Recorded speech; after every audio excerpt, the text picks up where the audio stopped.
Seorang yang sudah sampai usia 40 tahun, maka Allah mengingatkan dia untuk menyiapkan 5 bekal utama sebelum dia kembali pada Allah Subhanahu wa ta'ala.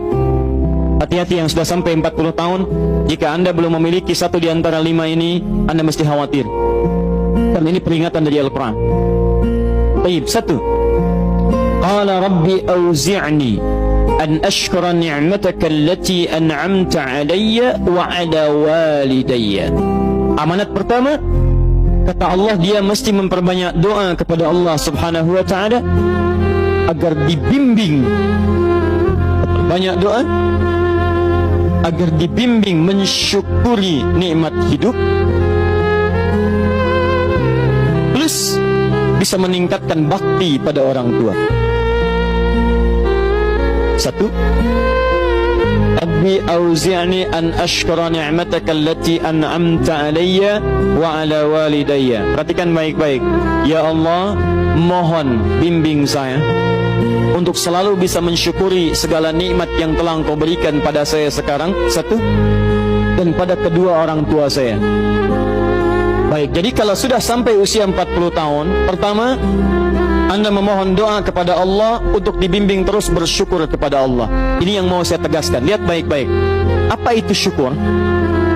Tidak ada makna lain dari syukur yang tertuang dalam Al-Quran dan hadis kecuali ungkapan kebahagiaan atas nikmat yang Allah berikan kepada kita dengan cara menggunakan nikmat itu sesuai dengan fungsi yang telah Allah tetapkan.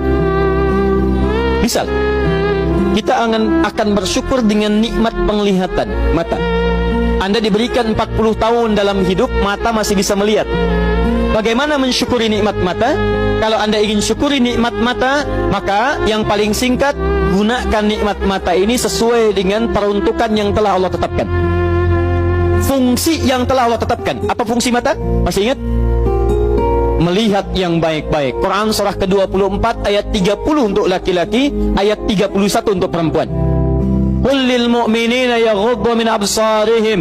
Katakan pada pria-pria yang merasa punya iman. Dengan iman itu dia yakin dengan akhirat.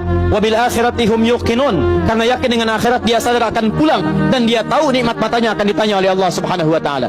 Katakan pada pria-pria yang yakin bahwa matanya akan ditanya oleh Allah. Quran surah ke-17 ayat 36. Inna sam'a wal basara wal fuada kullu ulaika kana anhu mas'ula. Setiap pendengaran Anda, penglihatan Anda, plus apa yang Anda fikirkan, satu saat akan ditanya, dipertanggungjawabkan di hadapan Allah Subhanahu wa taala. Karena itu kata Allah, katakan pada orang-orang yang yakin dengan itu semua, ghuddu min absarihim, matanya hanya boleh melihat yang baik-baik saja. Yang tidak baik palingkan. Ibu juga sama, ayat 31-nya. Wa kullil mu'minati yaghdudna min absarihinna. Katakan pada perempuan yang merasa yakin dengan Allah, yakin akan pulang, yakin akan ditanya, matanya hanya boleh melihat yang baik-baik saja menurut Allah. Yang tidak baik palingkan. Di ghaddul basar itu bukan nggak boleh lihat, Pak. Ghaddul basar itu silahkan lihat, tapi ketika yang dilihat tidak baik menurut Allah, maka palingkan dari itu semua. Ini tidak tepat, teman-teman sekalian. Anda hanya mengucapkan alhamdulillah ya, sampai sekarang penglihatan masih baik. Belum cukup. Baik itu dipakai lihat apa? Penglihatannya baik, tapi masalahnya yang dilihat baik tidak. Itu poinnya.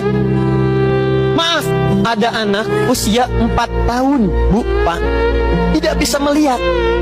Dalam tidak bisa melihatnya, dia masih mau menghafal Al-Quran. Namanya Mu'af.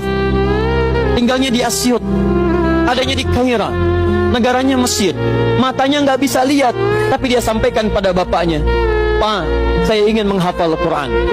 Saya ingin menghafal Quran. Kata bapaknya, kamu yakin? Saya yakin. Baik, keluarga sederhana, punya cuman motor yang sangat luar biasa tidak bagusnya. Dimodifikasi dashboardnya, menempuh jarak kisaran 20 km. Datang pada syekhnya, bapaknya kemudian membonceng, muadnya di belakang.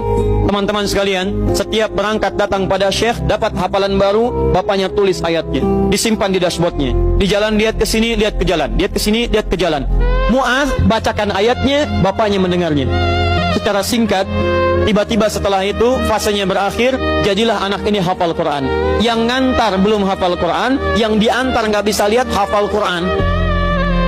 Saking mudahnya Al-Quran, yang nggak bisa lihat bisa hafal Quran. tapi bapaknya dapat pahala dari transferan anaknya. Perhatikan baik-baik. Begitu dibacakan Qurannya, bagus makhrajnya, viral kisahnya. Begitu viral di Timur Tengah, datang reporter mau wawancara. Pertanyaan pertama, kalau Adinda diperkenankan oleh Allah untuk bermohon saat ini, apa yang mau dimohonkan kepada Allah? Reporter ini mengira dia akan meminta doa seperti ibunda Imam Al-Bukhari bermohon kepada Allah supaya Al-Bukhari disembuhkan dari butanya. Bu, Pak, Imam Al-Bukhari itu dulu buta. Butanya permanen. Dilahir 2 tahun ayahnya meninggal, 4 tahun buta permanen. Nanti ada satu kejadian di situ, yang dengan kejadian itu ibunya berdoa kepada Allah, anaknya menghafal Quran sampai di surat Qaf, ya, ayat ke-22. Anaknya murojaah ayat, ibunya memohon kepada Allah sambil menangis, sambil tertidur, sampai tertidur. Disitulah kemudian terjadi sesuatu yang luar biasa. Seketika Allah sembuhkan Al-Bukhari kecil, matanya bisa melihat kembali. Karena kajian kita bukan di sini, lain waktu nanti saya terangkan. Anda yang punya kitab Fathul Bari, Syarah Sahih Al-Bukhari, beli jilid pertama, kitab Muqaddimah, halaman 634, paling kiri, paragraf yang ketiga, baris 1 sampai dengan 9. Anda temukan kisahnya. Nah, reporter ini mengira ini Mu'adz akan minta kepada Allah seperti Al-Bukhari kecil memohon kepada Allah, matanya bisa melihat lagi. Ternyata lihat baik-baik. Kalau saya diperkenankan bermohon kepada Allah dan permohonan saya dikabulkan, maka pertama saya akan mohon kepada Allah untuk tetap membutakan mata saya sampai dengan kiamat. Ya Rabb, mohon butakan mata saya sampai kiamat, karena dengan buta mata ini saya bisa menghafal Quran. Saya takut ya Allah, kalau saya melihat lagi, mata saya melihat maksiat dan hilang Quran dari hafalan saya. Anda bisa bayangkan, anak kecil 4 tahun, mata nggak bisa lihat, digunakan menghafal Quran. Dan dia takut kalau melihat matanya dipakai maksiat. Antum dikasih 40 tahun, 40 tahun, lebih daripada 4 tahun, lebih dari 14 tahun, Anda sampai 40 tahun, dipakai mata, dipakai apa mata Anda sampai dengan hari ini? Berapa maksiat yang telah Anda kumpulkan dari mata Anda itu? Mungkin wajar, jangankan hafal, baca masih sulit, lihat mushaf masih enggan, membaca masih susah. Kalau Anda sulit berhadapan dengan Al-Quran dalam pandangan Anda, tanyakan pada diri Anda, dipakai maksiat apa mata ini selama ini?